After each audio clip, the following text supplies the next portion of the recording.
Welcome to the Great Detectives of Old Time Radio from Boise, Idaho. This is your host, Adam Graham. If you have a comment, email it to me, box13@greatdetectives.net. Give us a call, 208-991-4783, and become one of our friends over on Facebook, facebook.com/Radio Detectives. Well, this episode is brought to you by the financial support of our listeners. And I especially want to thank Harry today for sending along a nice contribution, and we'll be sending along access to our premium site. Well, now it's time for today's episode of Barrie Craig, Confidential Investigator, and it's called The Schemers. And this time there are no lost episodes to report in between shows, so let's just go ahead and take a listen. William Gargan stars as Barrie Craig, Confidential Investigator.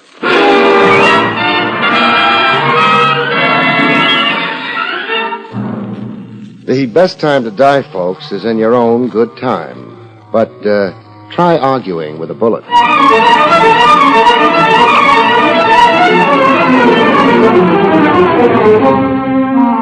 The National Broadcasting Company presents William Gargan in another transcribed drama of mystery and adventure with America's #1 detective, Barrie Craig, Confidential Investigator.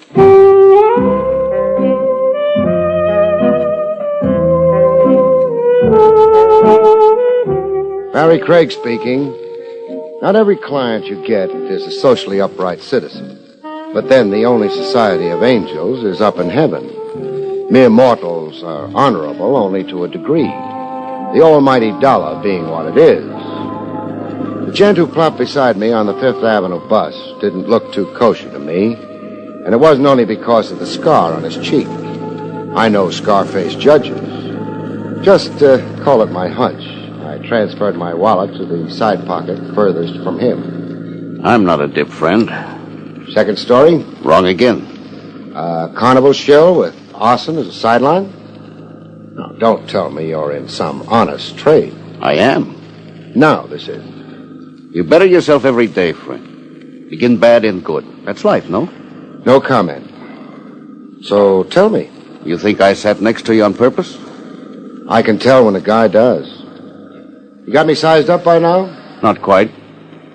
Well, am I hired or no? First, consider what I say. I murdered a man an hour ago. Oh, it's a fine day for it. I shot him. Now I've got him in a sack. Busy, little bee. I had the best of motives. That ought to reassure the corpse. You're a confidential investigator. Guilty. Your license makes you a technical arm of the law, sworn to uphold it. You've been reading my wall literature. It's your duty to detain and arrest me. I'm not the obliging type. Sorry. I'm getting off the bus. Getting off! Adios, amigo.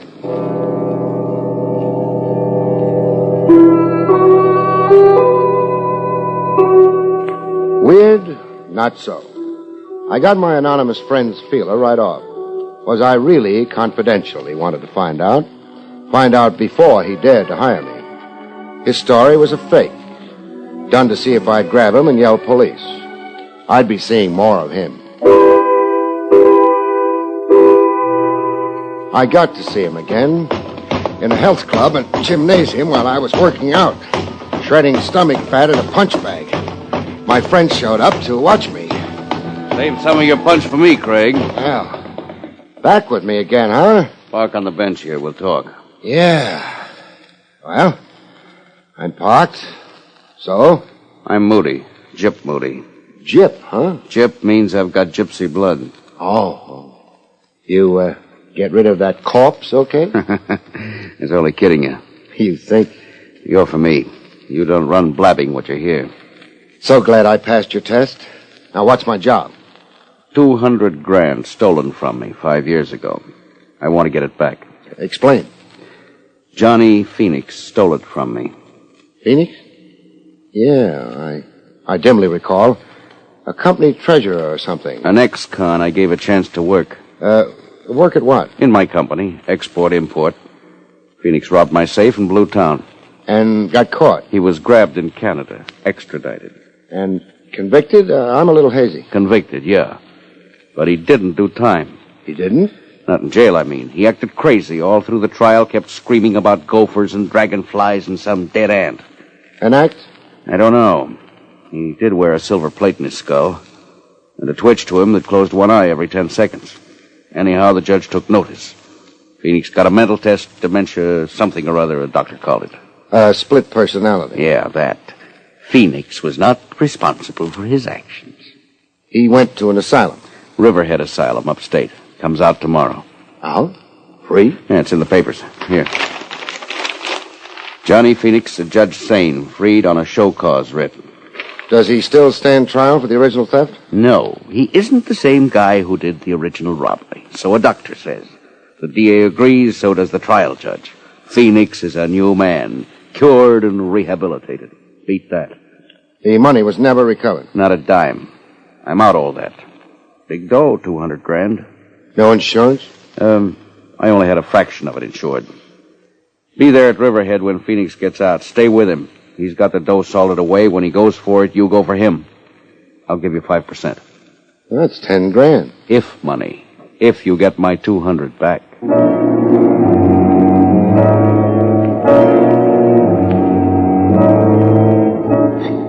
I was in the Riverhead Railroad Station, upstate, right with Johnny Phoenix. He'd been freed about an hour earlier. I kept out of sight while we waited for the train. A good-looking guy, Phoenix. Bushy hair with nature's own Marcel in it. Spare, broad-shouldered, a good clothes horse when he could get properly togged out. No pallor to his skin, you'd never know he'd been confined. Well, the train rolled in and I watched Phoenix climb aboard. When I tried to do likewise, I found opposition. One moment, sir. Hey, let go of my arm. My authority. A badge. I'm Sims of the State Police. In civvies? Yeah, I'm off duty. However, you're under arrest. For what? Molestation. A woman complained. Molestation, meaning mashing? That's right. Her description of the man fits you. Well, I'd laugh, but right now I haven't got a sense of humor. Getting tough won't help. I'm a policeman myself. I'll show you credentials. Yeah, you do all that. At the station house. Are we going through with this farce? I have authority to shoot a resistor. Put your gun away. I've missed my train anyhow. Well, there's a train every 2 hours. This train was special. Let's go see your complainant.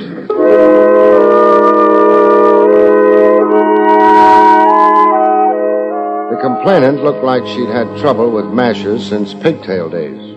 Blonde, cream-cheeked, born to wear silk. Ma'am, is this the man who annoyed you? No, they have a superficial likeness, but my annoyer was oilier, grosser, and on his chin here, a cleft. Thanks for the exoneration, doll. Followed me around the station, talking at me in some strange tongue. Esperanto. Can I go now? Sorry if I caused you any inconvenience. Oh, it was nothing at all. I'm only out a probably lousy $10,000.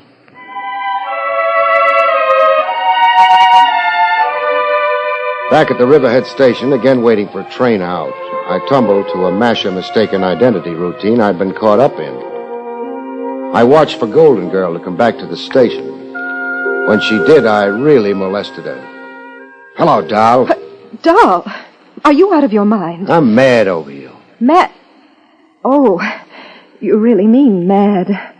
I'd like to apologize for... Don't bother, just explain it. My arm, please, you're bruising it. All right, talk. Well, the circumstances are plain. Here in the station before, a man... An oily fellow, my size, shape, wearing my clothes, as you told State Trooper Sims. Only oily, your guy. Therefore, not me. An honest mistake? Dishonest, baby. Why, what do you mean? The only person molested in this depot today was me. And you engineered it deliberately. Deliberately? Why, that's absurd. To keep me off the train, Johnny Phoenix left Riverhead on. I can't understand a word you're saying. You've got me grabbing your arm again, baby. Who are you? I can be gentlemanly, I can be very rough. Well, do we wrestle? All right. I'm Rita Phoenix. Sister or wife? Wife. Our train. We'll travel together, baby. Closer than Siamese twins. You made me lose Phoenix, but you're going to help me find him again.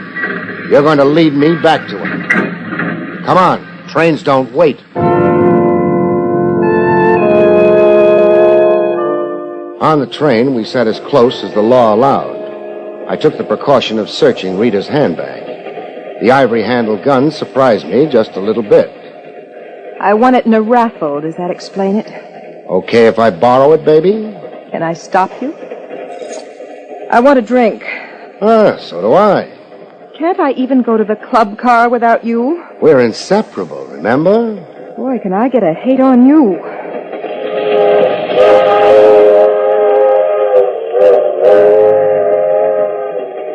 Inseparable.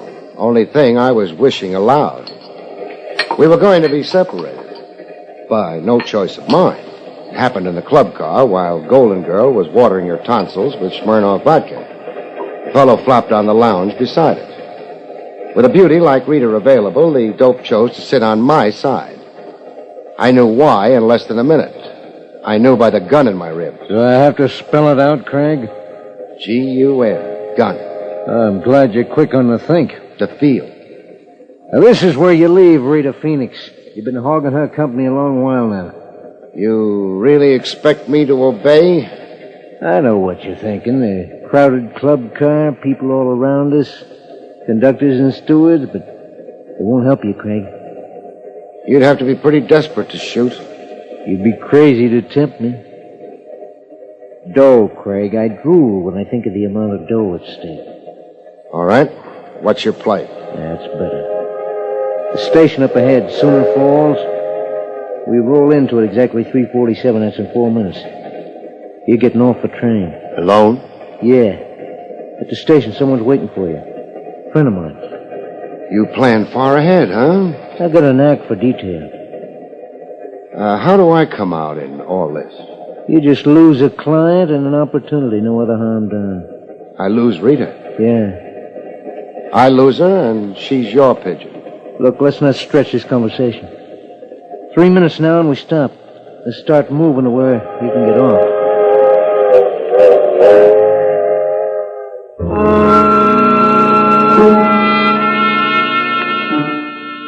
In Sooner Falls, I watched the train continue on to New York. The someone waiting to greet me was right on hand as promised. Hiya, pal. Put his face between two loaves of bread, and you could call it a giant meat burger. Hey, what are you staring at my kisser for? It's ugly. Now, is that nice? My car's there. Is this ride necessary? Yeah, can be. Set it up. Can be, huh? Oh, did I just leak his name to you? No. Canby's an old acquaintance. Oh. What makes this station so lonesome? No people. Sooner Falls is a hick town. Nobody in it. Why are you in it? For my asthma. I got asthma bad. This burger's pollen-free. So let's ride now, huh? Where will we ride to? Around? Just around? Yeah. You're worrying. Don't. This rot on you don't mean nothing. No holes in you, so don't worry, huh? My orders is just to stall around with you, see the sights, run you into 6 o'clock, and then give you the heave. Run me into 6 o'clock. Until Rita and Canby land in New York, get off that train and get lost together. Canby doesn't want me phoning ahead. Hop in, pal. Delighted to. I'd love to tour Sooner Falls. Hey, let go of my throat when your lovely face turns from beet red to purple. Let go. It took a long time throttling. And when he finally dropped, I fell on his gun. And just lay there.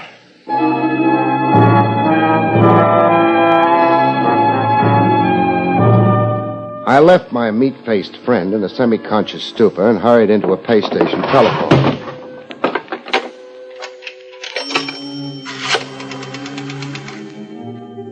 Operator, get me long distance. New York City. Police headquarters. Person-to-person, reverse charges. I want to talk to Lieutenant Trav Rogers. Finally, at long last, I arrived in New York. I'd sure missed a lot of trains. Trav Rogers had come through for me at his end. The man and woman you described on the telephone got off the train here in New York. They went off in separate directions. You had them shadowed? I did. Where'd they go to? The lady's registered at the Parkfront Hotel as Rita Manning. A phony name. She's Rita Phoenix. How about Canby? He checked in at the Kilgore Hotel. Kilgore? New name to me. Over in Brooklyn Heights. Oh. Rita, the Parkfront Hotel. Canby, the Kilgore. Anything else you can enlighten me on? I think so. That story of Johnny Phoenix you told me over the long-distance phone. The original theft from your client, Jip Moody. The subsequent trial of Phoenix, his insane behavior in court, and the resultant confinement in an asylum. Etc. and so forth. What can you add to it? I found a discrepancy in your tale. What? The alleged $200,000 Phoenix stole. Alleged? In my review of the record of the case, no such sum. Phoenix was booked and tried for the theft of exactly $50,000. For a fact. I have a duplicate of the district attorney's file, if you'd care to see it. I'll take your word. Quite a gap between $200,000 and $50,000. A gap that can buy Boku cherries for the wine. Your client magnified the figure to fire your zeal as a retriever? No, Moody's queer, but not like that. His $200,000 figure has some other significance. What? I can't know until I put the question to Moody. Phoenix never disgorged any of the loot? Not a kopeck. What did the police do about it? About trying to recover the money from Phoenix, I mean. Oh, the usual devices and pressures. All we accomplished was a show put on by Phoenix. He acted nuts. Climbed the walls, screaming he was a chimpanzee in a jungle. After Phoenix's asylum confinement, what police activity about the money was there? The obvious. A police plant right on the asylum? Hoping to catch Phoenix in a rational moment? Win Phoenix's confidence? Yeah. Quite an assignment for a cop. Feigning insanity. We had to change our plants every 10 days. The sheer wear and tear. The plant began to wonder about himself, huh? Was he or wasn't he Napoleon Bonaparte? Environment, they say, molds the personality. Ha ha. Trav, as usual, you've been a big help. Mm-hmm. Write a letter of commendation to my superiors.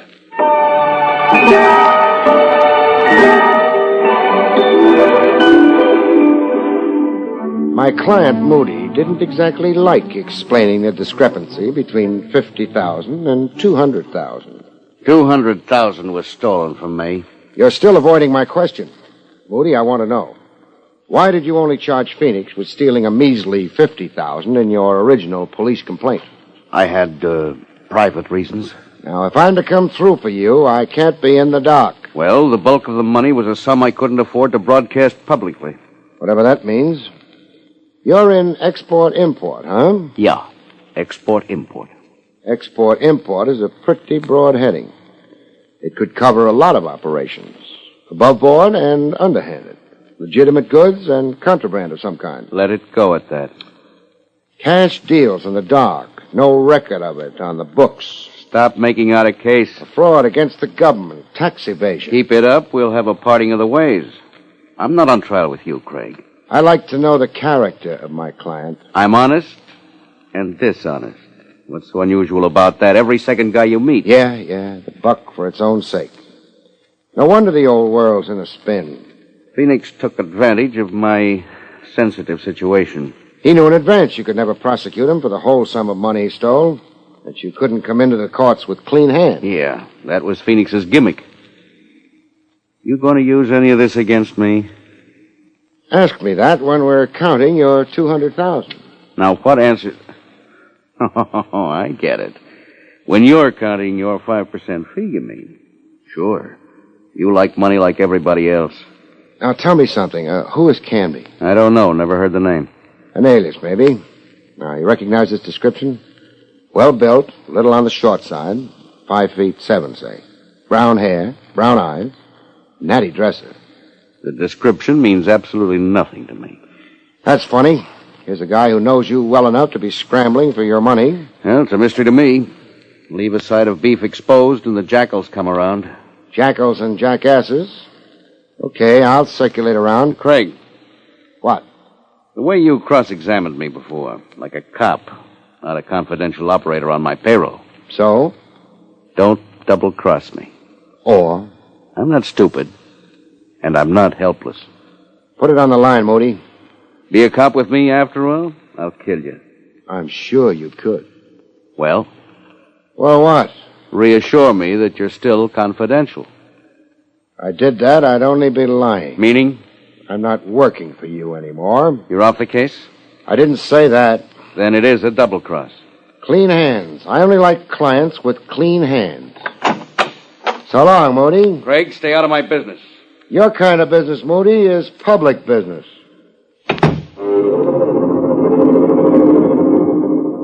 Oh, they happen like that. A case where you dump a client midstream. Where from confidential cop you change to Boy Scout. You're working without fee in the public weal and welfare. Great. Only doesn't buy any groceries. At the Kilgore Hotel over in Brooklyn Heights, I got Canby's room number from the desk clerk. I also got an advance hint on how frantic it could get up in Canby's room. I spied the desk clerk on the telephone a second after I started for the staircase. The desk clerk tipping Canby off to my visit.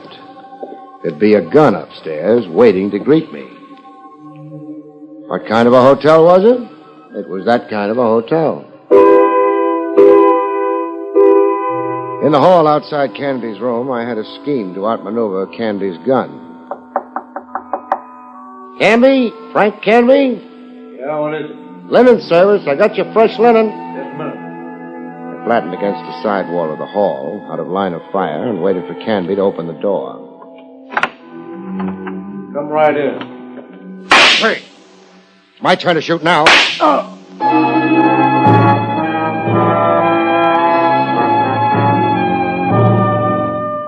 In his room, Canby revived before the police ambulance I'd phoned for showed up. You think fast, Craig. I have to keep alive. How bad? Thigh wound. I only shot to immobilize you. Very considerate. You live for newer and bigger swindles. When you're free again, that is. You got no charge against me. The Sullivan Law, that gun you carry. And armed assault on me. Going to pour it on, huh? Depends, maybe, on how you cooperate. Cooperate how? Frank talk. Ask me. Where do you come in on Moody's missing $200,000? I forced myself in. Meaning? Well, I'm out of left field. I don't know Moody and I don't know Phoenix. But I do know about the dough, you understand me? I think so. You freelance in crime. You're a fly. Honey anywhere draws you. That's it, yeah. Got a prison record? So far, no. Been lucky, huh? Until you. Who tried to detain me for you in Sooner Falls? Hutch. Who is he? The next pug. Blackballed out of boxing for throwing fights. He hires out to me. You got away from him, huh? I out-wrestled him. I was afraid of that. Afraid you'd get the phone ahead to New York. Hutch is a pin brain. You hired him. You should have knocked me off on that train. Yeah, I second guess it that way, too. Only, Only? murder. I shy away from it. You shot at me out in the hall. I shot to nick you, slow you up. Well, what are we waiting for? Police ambulance. Snake eyes for you, Canby. You're out of the game. Pass the dice. With Canby out of the game, I set out to eliminate another player. Rita. I found her in the dining room of the Parkfront Hotel. She didn't bat an eyelash when I joined her at the table, like she was immune to surprise. You, Me. Oh, what's good? Chicken fricassee. What's new? Canby's in the clink. Thanks. For what? Removing Canby. He's been giving me a bad time. Asking you where he can find Johnny Phoenix? Asking me? Where can I find Johnny Phoenix? I'm deaf. Stupid. Maybe. You're crazy if you keep dreaming of that money. I've stopped dreaming. Meaning? My husband gave me the brush. Johnny wants a divorce. What does Johnny say about the hidden loot? Not a word to me. What do you say about the loot? Meaning? Us? No deal. I get the money, I kiss it once. Then? Hand it over to the authorities to be held in escrow for Gyp Moody. Now, where do I find Johnny Phoenix? Expect me to tell you? You might, seeing Johnny's read you out of his life. 742 Bond Street, a rooming house. Johnny's holed up there. When you surprise him, tell him you're there by courtesy of Rita. Rita without love. At 742 Bond Street, I finally got back with Johnny Phoenix. Funny thing, though, Phoenix didn't seem to care a bit. The money, Craig, I don't want it. Because keeping it is too hard? No, the fellow who stole it, I'm no longer him. I've had therapy. I've got a different focus now. Whole new plan for living. You sound like a walking testimonial for prison psychiatry. I feel lighter. I don't walk, I bounce. You know what I've done these 2 days I've been free? What? Read books, gone to church, looked through the one ad. Hooray for the new man. So where's the dough hidden? Buried in an empty lot in Long Island. Town named Fullerton, where I grew up as a kid. I'll drive you there. Let's go.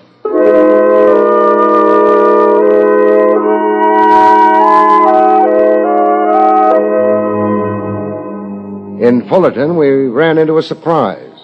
No empty lot. I don't recognize the setting. You've been away 5 years. Just what's different? Well, what you see, the house standing there, that Cape Cod. You say the house there was built on the empty lot you buried the money in? Yeah, the exact spot. There are markers around. I recognize that clump of trees there. I counted 20 paces north and 2 paces east. Then I buried the money.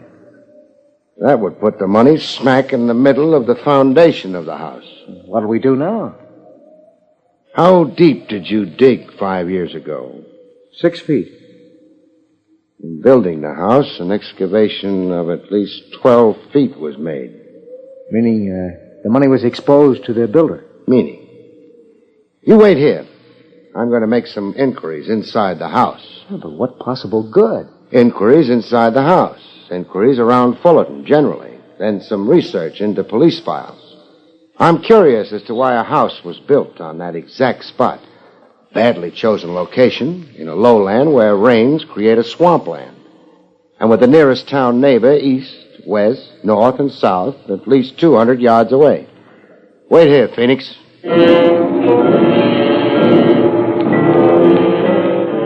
I made my inquiries, nosed around, did my research. The following day, I dropped in to see Trav Rogers to tell him who to go arrest. I'm to arrest a homeowner in a town on Long Island called Fullerton? That's right. A homeowner named Cy Canaday? Cy Canaday, alias Joe Califf. The name falls on deaf ears, huh? Should I know it? A cop should. I could send you pouring through police files on Johnny Phoenix. Spare me the toil. Police headquarters assigned stool pigeons and plants to the asylum Phoenix was confined in. Yes? I have the names of the miscellaneous and sundry plants and stoolies here. Abrams, Tyler, Wilson, Mackenzie, Califf. Is it beginning to dawn? Yes, Califf. Joe Califf. A professional stool pigeon the department employed years ago. A stool pigeon who spent time in a prison asylum with Johnny Phoenix. Time enough to pump Phoenix and get himself a road map to a bonanza. Double-crossed the police department. You always take that chance when you engage stool pigeons. It's a calculated risk. Califf dug up the money in Fullerton, then had a contractor build him a house right over the exact spot for him. A weird device, kind of? The house? Califf's calculated risk. To make the quest for the money look hopeless. The money was lost to the ironies in a housing excavation. He never thought anybody would be shrewd enough to look behind his alias of Canaday, respectable homeowner and family man, at this late date. But you did. I might not have.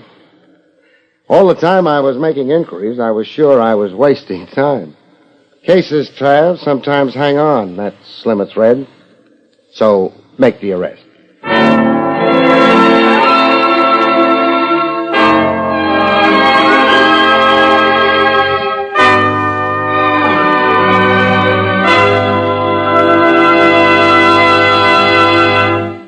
You have been listening to William Gargan in another exciting transcribed mystery drama from the adventures of Barrie Craig, confidential investigator.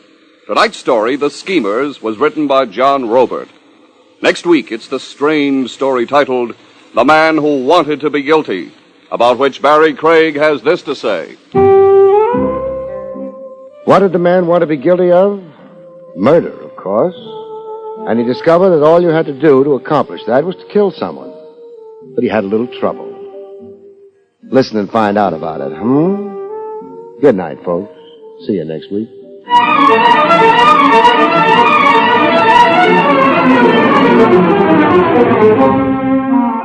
The National Broadcasting Company has just brought you William Gargan, starring as Barrie Craig, confidential investigator. Featured in the role of Rita was Terry Keane. Don Pardo speaking. It's another exciting Dragnet adventure tonight on the NBC Radio Network. Welcome back. Well, I definitely, this was a pretty clever solution by Barrie Craig to a fairly shrewd criminal. So hats off to him on the nice solution here. This episode also did a good job showing Craig's overall sense of ethics. Well, unfortunately, we do have some lost episodes coming up before we get to next week's show. But we will be back next Monday with another episode of Barrie Craig. And starting a week from Tuesday, we begin our 3-week run with Glenn Ford as Christopher London. And then after that, we'll begin our look at Poirot on Old Time Radio. You'll definitely want to listen to that. You can also, we do a weekly Dragnet podcast, and you can subscribe over at radiodragnet.com.